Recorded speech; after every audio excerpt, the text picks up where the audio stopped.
So there are a couple of things that privacy means to me in the digital age. A lot of them are quite similar to before the digital age, the ability to express one's views freely and without them always necessarily being made public unless you would want them to be.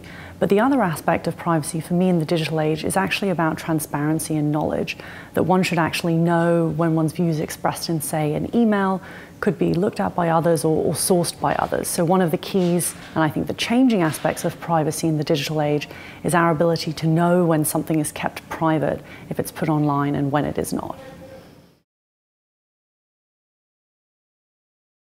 There are a couple of ways in which issues of privacy affect news. One is in terms of the sources for news, and the other is in terms of the way that consumers actually consume their news. So firstly, in terms of the sources for news, one of the key ways that, say, investigative journalism has operated is by having sources who are allowed to be kept secret. And we've seen a lot of contestations in the United States over whether something like whistleblowing is appropriate in cases like Edward Snowden, whether he is even a whistleblower, and then even cases that have gone through the courts about whether journalists are actually required to reveal their sources in court cases or not. And one journalist nearly went to jail over refusing to reveal one of his sources. So that's a really key way in which in the digital age it's become much more imperative for those sources who want to remain private to actually use things like encryption, and for journalists to think about how far they're willing to go to protect the privacy of their sources and build trust.